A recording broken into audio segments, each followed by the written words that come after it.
caravan near a crowd. My friends, your patience is about to be rewarded.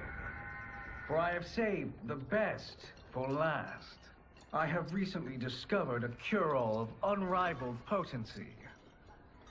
It will soon be on the shelves in every home of Outworld. This elixir is crafted from an ancient recipe. It has Patreon flowers, Margovian nectar, powdered teeth of an Arctican dragon. All this and more, infused with powerful Lycorian magic. There is a village in the next canton over, where everyone has purchased this miracle cure. Overnight, all diseases, even Tarkat, have disappeared. Now, magic this potent is expensive. And I am sure you're asking yourselves, can I afford it? But the true question you must ask is, can I afford to be without it? You lie, Shang Tsung. Your cures are useless. The crowd parts for a bald man as he strides to Shang Tsung, fists hanging at his sides. I'm sorry. You are? Someone fool enough to have believed you. My daughter was dying when you came. Promised a miracle, and I gave you all I had. But only days later,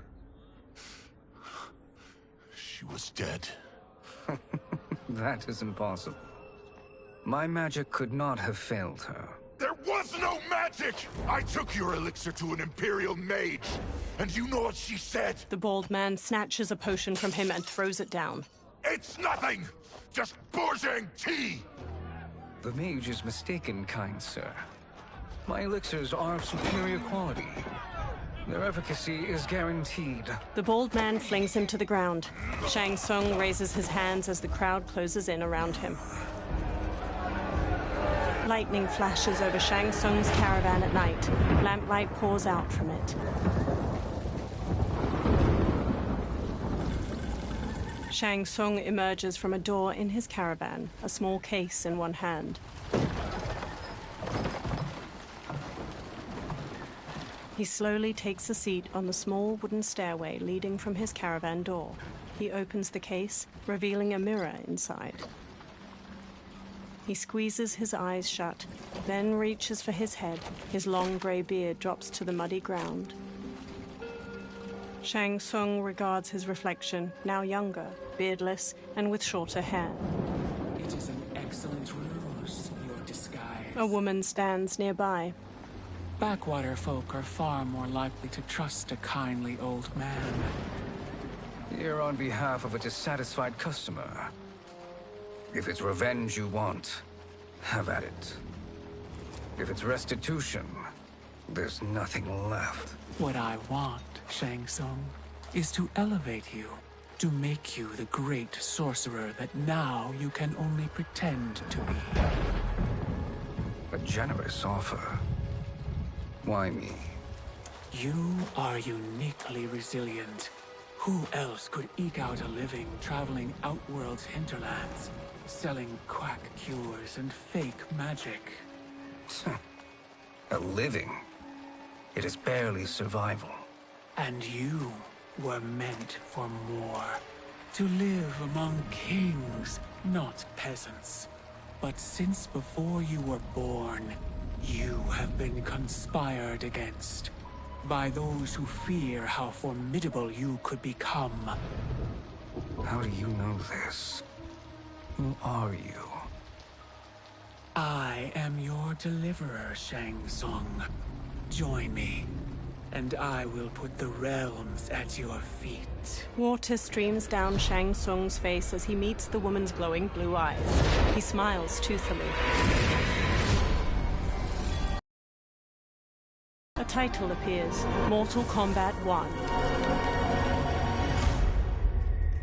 3 men wearing sun hats plow a farm by various cottages. Power line towers hang crookedly near them. An ornate building sits on a mountain peak looming behind. This is a good harvest, Kung Lao. Yes. It is a blessing, Raiden. You would rather we starve? No, of course not. But we've worked these fields since we were kids. In 40 years, we'll still be here. Stooped and feeble like Old Man Wei. An old man glares at them and spits. Kung Lao waves. As long as I've known you, you've dreamed of leaving things young. Why can't you be happy here? Our ancestors fought in great wars. They died with honor and glory. Stories of our great adventures will be passed down for generations. It may not be glorious, but what we do helps the village thrive. I know. But is it so wrong to want some excitement? If that's what you want, may I suggest a bet? Dinner at Madame Beau's tonight. Last to fill their cart pays. You work faster than me? Ha! Since when? You're on, Raiden. Kung Lao and Raiden both smirk while they shake hands. The two men pass the day harvesting cabbages from their field and throwing them into separate carts. Kung Lao wipes sweat from his brow, then quickly pushes his cart with Raiden down a dirt road to the cottages. A woman uses a kettle to pour tea into a pair of small porcelain cups on a table in a crowded restaurant. She carries a platter with the cups and kettle away as Kung Lao and Raiden walk in. That is amazing. I am starving. I wonder what Madame Beau is making tonight. An old woman approaches. For you two, whatever you want. Thank you, Madame Beau. You spoil us. Like the sons I never had. Madame Beau leads them to an outdoor dining area. They sit at one of the many tables. Have you two been practicing my lessons? As we can.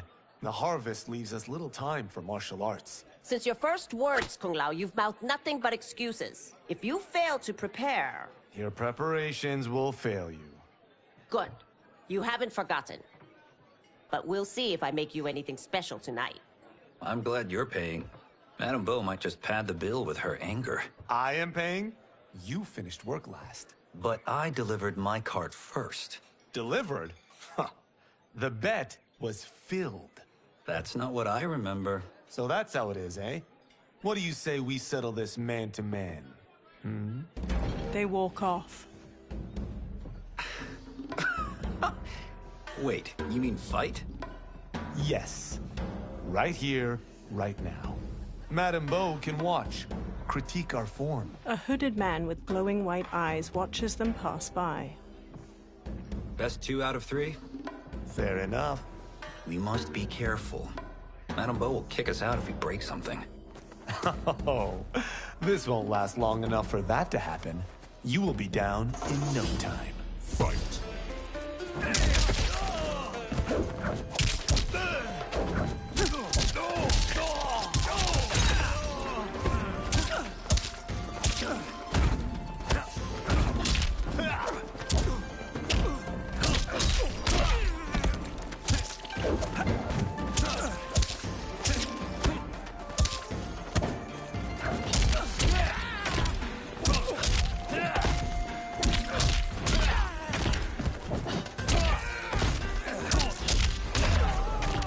Must we go another round?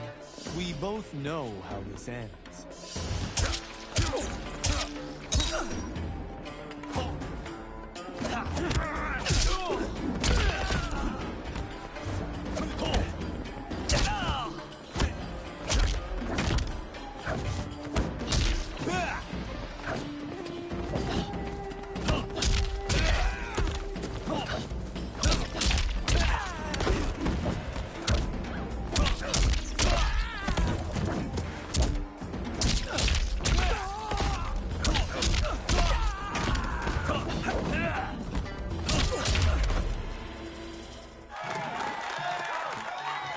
Kung Lao bows to the watching crowd while Raiden kneels.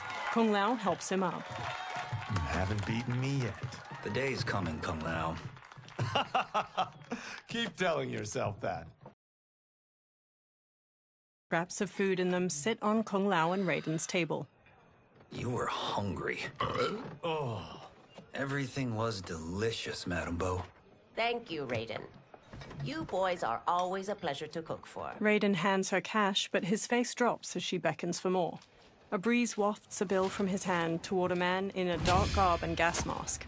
He closes his fist around the bill, then looks toward Kung Lao and Raiden.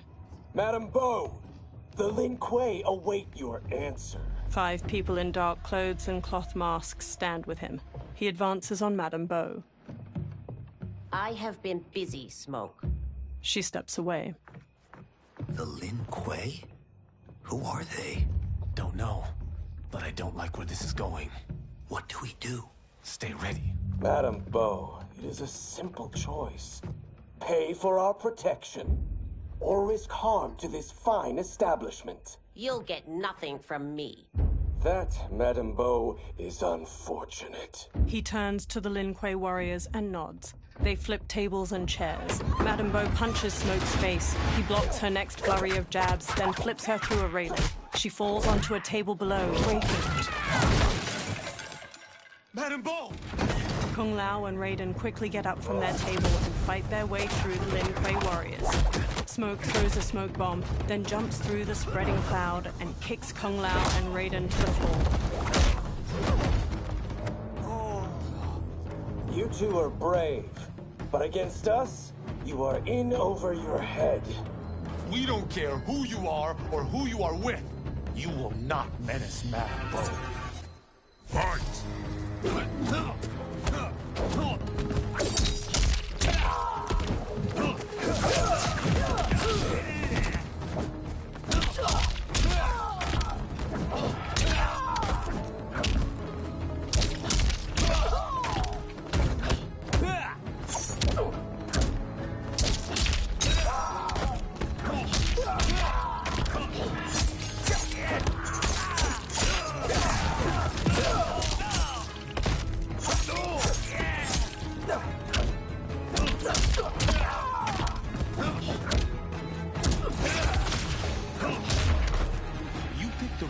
Person to extort, ruffian.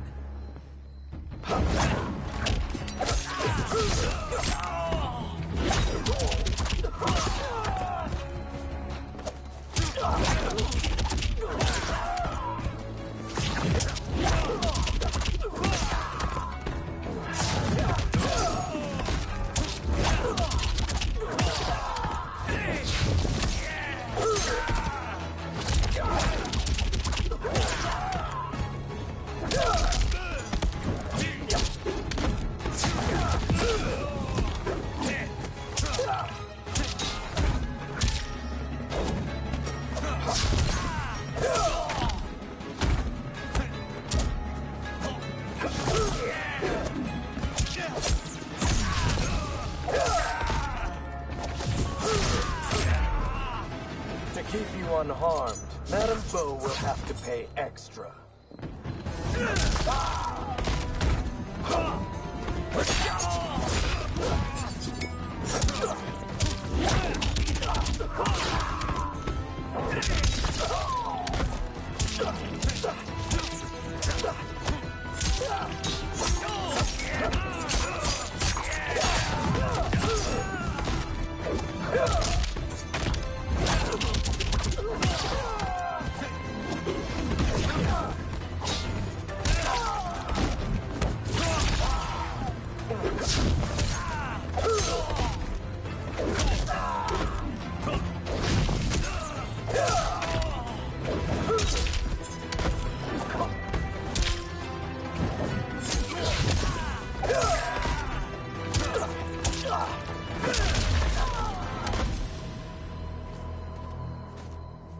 Now who's in over his head?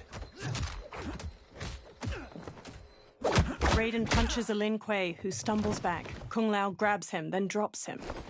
This was you? Honestly, I'm surprised too. Come on, let's help Madame. A figure in blue, Sub-Zero, watches from a rooftop. He throws a bolt of ice at their feet. A man in yellow, Scorpion, paces over while spinning a kunai-tipped rope dart. His upper arms are bare, showing a scorpion tattoo. Sub-Zero shoots another ice bolt. It strikes the railing behind them. How does he do that? I have no idea. You you interfere with Lin Kuei business. Leave, or face our wrath. Abandon Madame Bo? Not happening. Sub-Zero leaps onto Raiden and tackles him down a stairway. The rope dart wraps around Kung Lao's leg. Scorpion pulls at him with it. He yanks Kung Lao to the floor and drags him closer. Kung Lao rolls to his feet, then jumps and spin kicks Scorpion's head. Want more? I have plenty. You should have fled when you could. Prepare to regret ever crossing the Lin Kuei. Fight!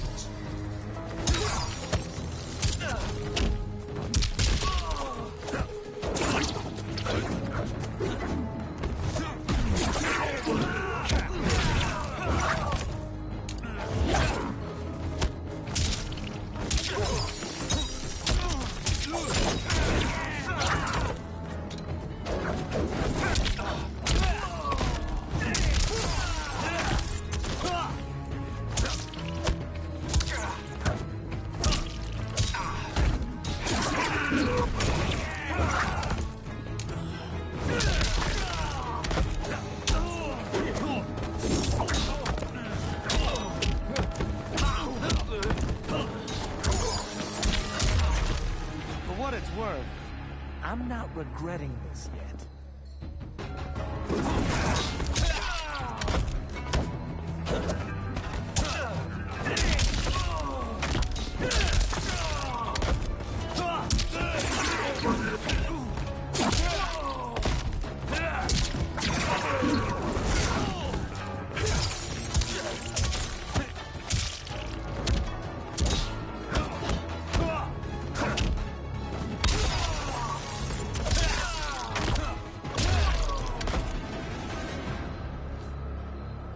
It is you who will regret crossing me. Kung Lao watches Sub-Zero kick Raiden into a pillar from the balcony. Raiden looks up, then climbs the pillar to the level above. Sub-Zero eyes him, then kicks 2 legs out from under a table, turning it into a ramp. He uses it to vault through the air and kick Raiden on the upper level. Raiden staggers into a bar counter where a man drinks. Raiden grabs a cleaver from a pig's head sitting on the bar and swings it at Sub-Zero. Sub-Zero weaves around the blade and Raiden slices off the cap of the man's liquor bottle. He pours it into a cup. Sub-Zero blasts ice at Raiden, freezing his hands to the bar. The man plucks a bit of the ice and drops it into his drink. Kung Lao throws his hat at Sub-Zero's head. It bounces off harmlessly. Smirking, Kung Lao shrugs. Incompetent. Kung Lao chucks a circular chakram decoration. It nicks Sub-Zero and plunges into a wall. Oh, that works. I have had enough of you.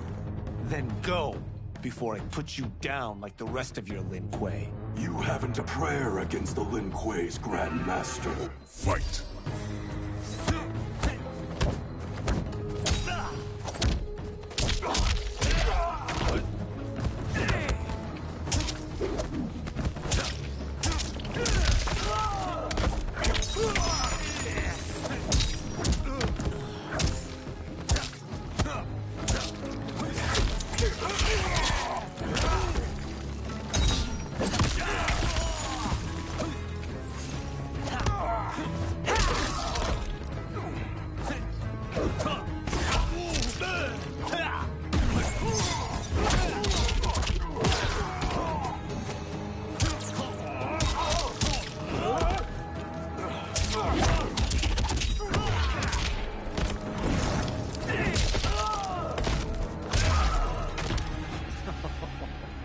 Sorry, but I have to ask.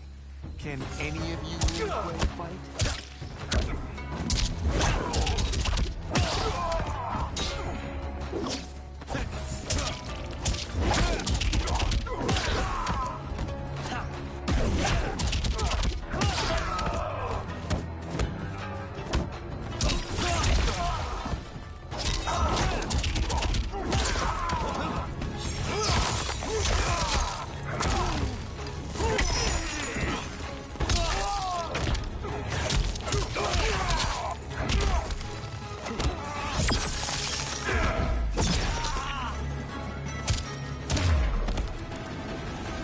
Are you sure you're a Grandmaster?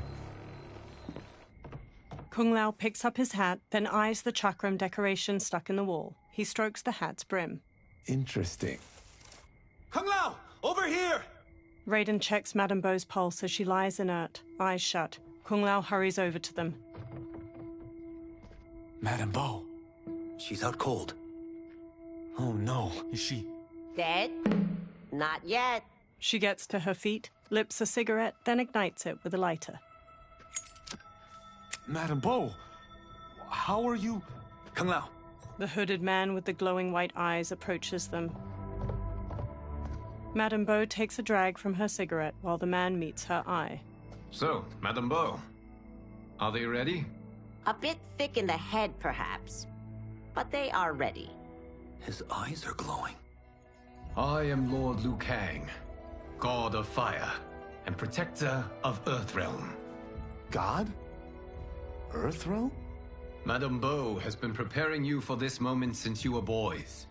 Today, you have proven worthy of joining my champions. This fight was... a test? Of your ability and character, yes. Liu Kang looks to the upper level. Bihan, Kuai Liang. Smoke, Scorpion, Sub-Zero, and the other numerous Lin Kuei warriors get to their feet. Kung Lao crosses his arms and crinkles his nose as Sub-Zero and Scorpion step to him and Raiden. The others stand along the balcony. Sub-Zero and Scorpion stand on either side of Liu Kang. So these two aren't thugs? The Lin Kuei is a centuries-old clan dedicated to Earthrealm's defense.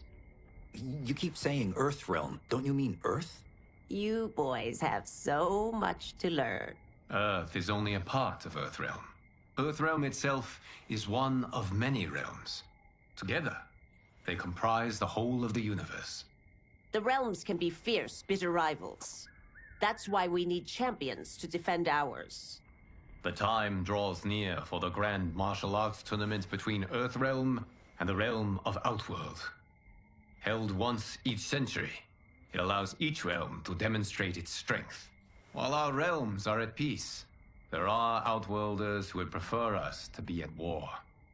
Our victory in the tournament will temper their zeal. I've taught you everything I can. You must finish your training with Lord Liu Kang. More training? These two couldn't defeat us. What? They were pulling their punches. Had we not held back, you would not have survived. Come. The monks at the Wuxi Academy await to continue your tutelage. I am ready, Lord Liu Kang. And you, Raiden? Leave Fengjian? I'm needed here. Earthrealm needs you, Raiden. You'll best serve the village by being one of its champions. I understand. Excellent. I will join you soon. First, there are other champions I must gather. Sunlight soaks through a jungle canopy. A man in a leather jacket and wide-brim hat hacks through the foliage with a machete. Another younger man with a backpack and rifle trails behind him. The men pause. We're off the map. We should go back, recheck the route. It's this way. The man with the hat slices through the jungle as he strides forward. The pair slow to a stop and look out at a massive human skull carved into the front of a stone edifice, a large doorway in its mouth. The temple. The pair move along a ruined stone pathway leading to the temple entrance. They stop near a seated woman. Flies buzz around her. The man with the hat shines a flashlight in the woman's face, revealing her to be a corpse with various darts sticking from her. Rot partially covers her face and her glassy eyes gaze blankly out. A swarm of beetles scurry out of her mouth. God damn it, Alessia. He cringes as the younger man's face draws tight. They examine numerous holes on the temple doorway. The darts came from here. The man leafs through a journal filled with notes and drawings of venomous animals. Can you open it? Without killing us? Let's hope so. The temple doors open. Light streams past the two men and into the dusty entryway of the temple. Both turn on their flashlights and step inside. They walk through a broad hall. Thick pillars with human figures carved into them line its walls. They turn a corner. Sunlight floods through ruined parts of the wall to their left, and small weeds rise from cracks in the stone floor. Turn them off. They turn off their flashlights. And we're definitely getting warmer. The pair moves down an aisle hedged in by low walls. Lines of fire flicker along the top of each wall. How are these still burning? Oil bubbles up from the ground. The chamber channels it somehow. They move to a doorway blanketed with ivy at the end of the aisle and pause. The two men hop down a short ledge and continue forward. The man with the hat leads the younger man down a path winding through various tall rock formations. They enter a vast chamber. Metal hooks hang from the ceiling over flames flickering in a central circular dais where the rotting body of a man sits on a throne made of intricately carved stone. He holds an ornate metal shield in one hand and a mace in the other. God, Ravala! And his shield! What? Silver liquid shimmers around large stones in the floor beyond. So? There's metal in the floor. That's not just any metal. It's liquid mercury. Shit, that stuff's toxic. Fatal. Only step where I step. The man with the hat carefully picks his way across the path of stones, the younger man close behind. The younger man steps onto a different stone and starts to fall. The man with the hat grabs his shoulder. Huh? What did I say? The man with the hat steps back on another stone. It sinks a little. The two men sprint across the stones as liquid mercury floods out of channels and ruined pillars surrounding the dais. The man with the hat reaches the other side. The younger man stumbles, then leaps to solid ground. I'm sorry.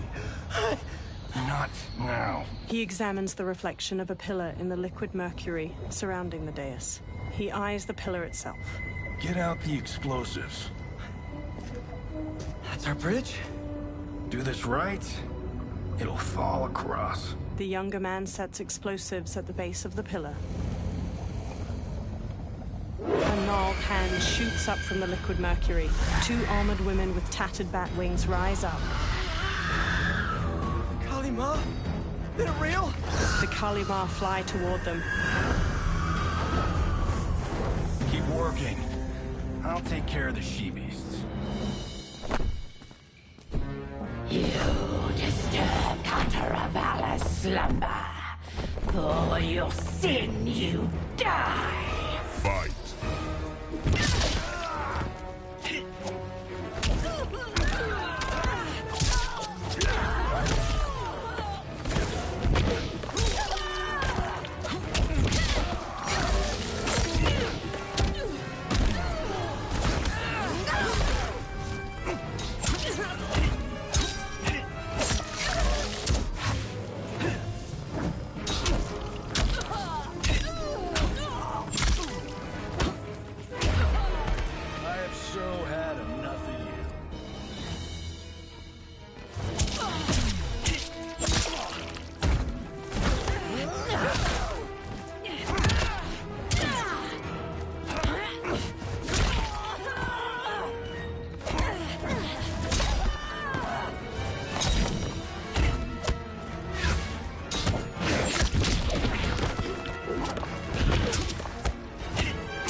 Got no time to die, crazy lady. The man with the hat rushes over. You okay?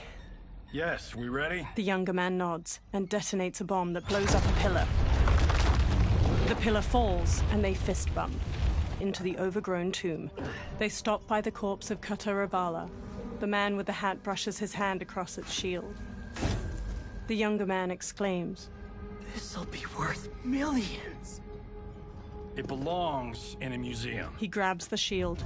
The younger man leans in, and Cutter Avala's face turns. He staggers back and falls into the mercury. He struggles, but the liquid overtakes him. Cutter Avala swings a spiked mace. The man dodges and jumps onto the pillar. It strikes the shield and throws him onto the ground. He quickly sits up as it pounces. It chucks away its broken mace. It stalks over. You will not have it. He rises. You don't need it. You're dead. Speaking of which, you just killed my best friend. And I'm not one to forgive and forget. Fight.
Now where's that shield? He sprints past Cutter Avala.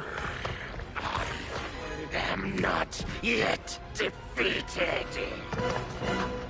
Yes, you are. He spins, chucks the shield, and cuts its head off clean. The shield slams against a wall and bounces back into his hand. Time to go home. Cut! Printed! I knew it! Woo! I felt that one. You felt it too, right? Crew member. Temple of Cutter Avala, take 39, tail slap. Director. That's a wrap. In a studio, crew cheer. The director takes off a headset and hands it to a woman. The hatted man shakes his hand. Steven, this was fantastic. Thank you. Oh, just like the old days. And these props. Jimbo killed it. Steven takes the shield. You did too, Johnny. Hey, about my pitch. You know, the karate zombie thing? I'm thinking 4 films. Maybe a streaming series? Johnny, I don't have... You're right. Not here. I'll swing by your office after I change. I can't. Have to be with the editors. Walking away. Martian will call you. Johnny pumps a fist in the air. Great! Have your assistant call me. A blonde woman. That was great, hon. Wasn't it, though? We need to celebrate. I'm thinking private party. Johnny, we need to talk. She walks off, and Johnny hangs his head. Later, in a luxury mansion in the hills. You're not the martial arts megastar you once were, honey. You're lucky Steven owed you a favor. I'm telling you, Chris, we're fine. Can you join me in the fact-based universe just once? We're broke. We have to cut back. Cut back? On what? Step 1 is selling this place. I need a refill. Johnny, we can't keep this up. You spent $10,000 on that sculpture, $30,000 on that drone, and this damn sword. $3 million? Hey, Sento is history. That sword comes from... Ugh, that's not the point, Johnny! Chris, honey, the parts, the money, they're coming. Steven's movie is just the beginning. That's why I can't cut back. To be a success, I have to project it. If I don't, Johnny Cage is done. She frowns. Johnny rests his hands on her shoulders. She pushes one hand aside. I did marry Johnny Cage. I married John Carlton. I'd give anything to have him back. She leaves. Chris. Come on, Chris, where are you going? Johnny puts his hands on his head. Fuck! He grabs his drink and downs it, then walks back to pour himself another. How you like that, Mr. A-list? A black-haired man strides in. Thank God. Oh, Chris, honey, Johnny turns and sees the stranger, who wears a sleek black suit and brandishes a long sword. Where's my wife? What did you... Your wife left. She's fine. You will be too, if you cooperate. What do you want? Sento. It hangs above a fireplace. You some kind of hired gun? Or do you know Sento's history? I know it. It's my family blade. They circle each other. No. No way you're Tyra clan. They've been dead for centuries. Not dead. Hiding. With Sento in my hands, I'll lead us out of the shadows. That's a great plan, stranger. Except for one thing. Sento's mine.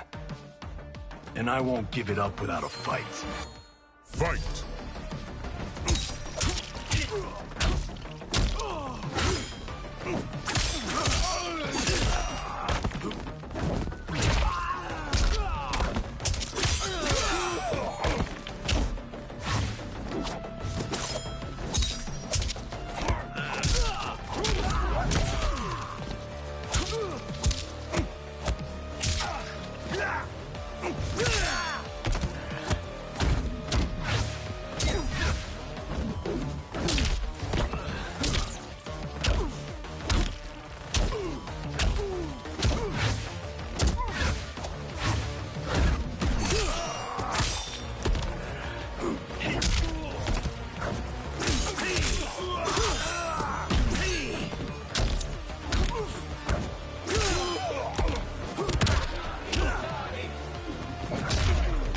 Give me Sento, and we can end this.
Sento's mine.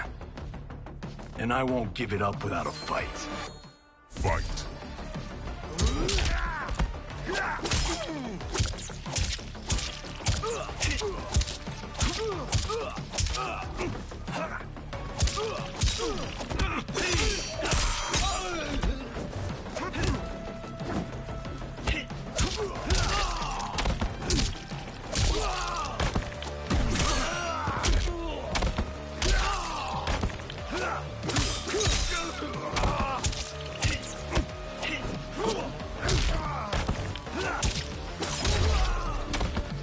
Tried robbing the wrong house. I am the ultimate home security system.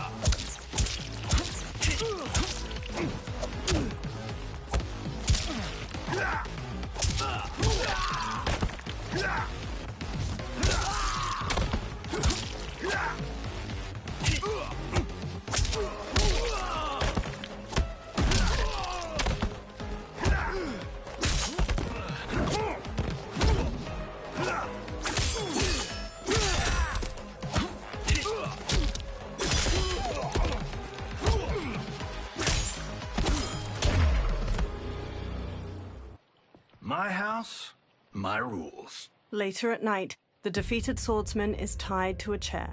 He rouses from unconsciousness, and Johnny sits across from him. So, you have a name or what? Kenshi Takahashi. I knew you weren't Taira clan. You know nothing, Cage. 400 years ago, the Taira clan were one of Japan's first families. They lost Sento after getting slaughtered at the siege of Aomori. There were survivors. They hid themselves by shedding the name Taira for Takahashi. They joined the Bakuto for its protection. The Yakuza's predecessors. From first family to crime family. I will break us free of the Yakuza's corruption. Reclaim our name and our position. But my clan won't follow me unless I prove that I can lead. That's why I need Sento. And that's Malibu's finest. He walks toward the door. It's a great story. Bullshit. But great.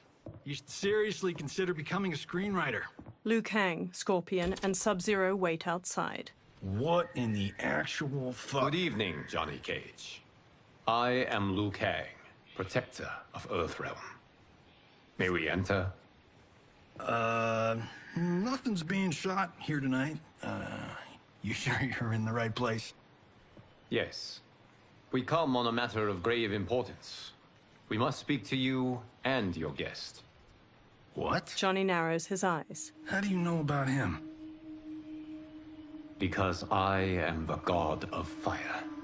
Chris, you vixen. Nicely done. Sure. Come right in. Glowing eyes are a nice touch. They approach Kenshi, who remains tied up beside an indoor pool. Kenshi Takahashi, a tragic figure with a noble cause. Your actions this evening do you no credit. Who are these people? You tell me. They're your scene partners. I also know of your struggles, Johnny Cage. I am here to offer you both a path forward. Dun, dun, dun. Oh, come on, guys, let's call this.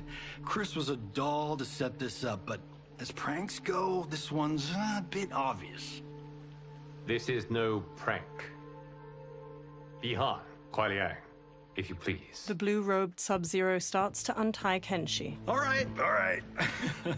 I'll play my part in this martial arts LARP. The missus ought to get what you paid for. Okay. Hey, you... Hey, you! Get your damn hands off him. I said, get your hands off! Johnny grabs him, but Sub-Zero kicks him across the room. Johnny slides into a table where the $10,000 sculpture on top teeters and falls. Scorpion. Was that necessary, brother? To put him in his place. That was a Hichuli. One of a kind. He stands. All right, I don't care if this is a damn prank. You crossed the line. Fight!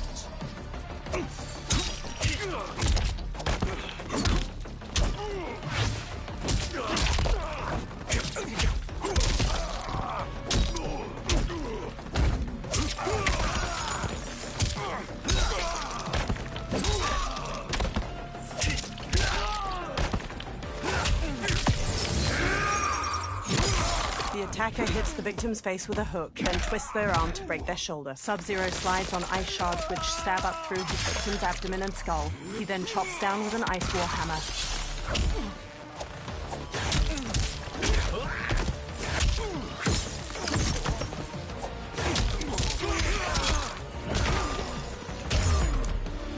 Now we take this seriously.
And scene.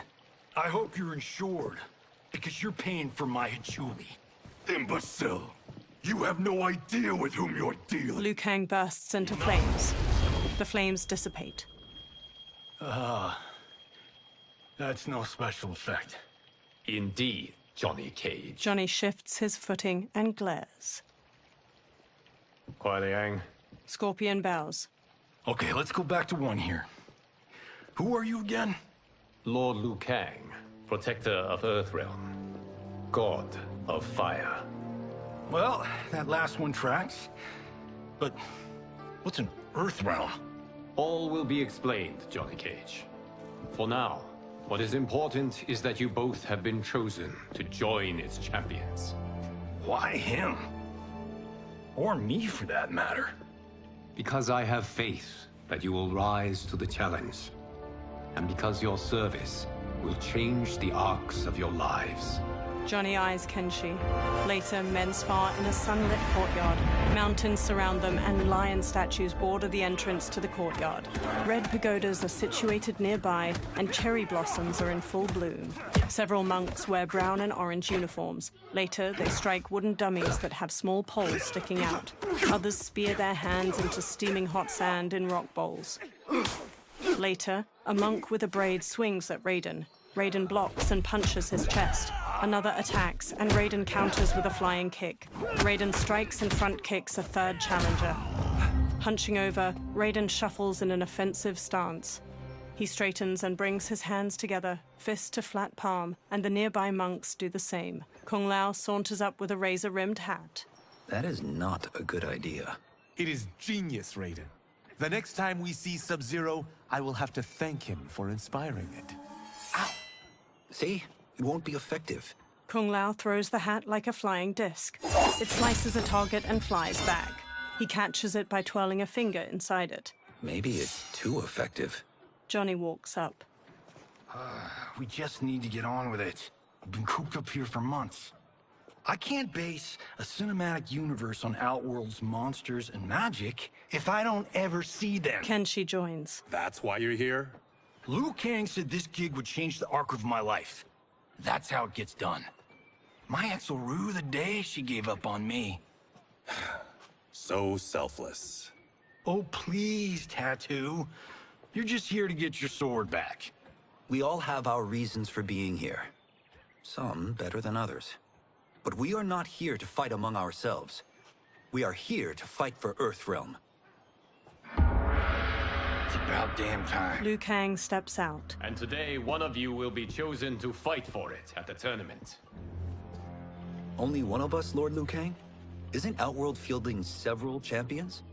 The tournament's rules give the host realm that advantage. And it is Outworld's turn as host. You know, I don't know why I've never asked this, but, what's our record at this tournament? Earthrealm and Outworld have long been evenly matched. But Outworld is gaining strength. Should it win, its more militant factions will be emboldened. I thought you admired Outworld. It is a place of great knowledge, wealth, and beauty. But our realms do not share goals and beliefs. We coexist peacefully, because Outworld respects our strength. Should we show weakness, our rival will become our enemy. I will not lose, Lord Liu Kang. First, you must win the right to represent us. Whichever one of you outlasts the others will be chosen. He sits on a chair in the middle of the courtyard, and every man except the four kneel. Raiden, step forward. Raiden bows. Good call. Cole the weak first. You shall face him, Johnny Cage. Ready for your close-up? All right, let's do this. But remember, farm boy, I'm a global martial arts icon. I don't think you can handle this much boom. Liu Kang rolls his eyes. I am ready, Johnny Cage. My mind and spirit fight as one. Fight!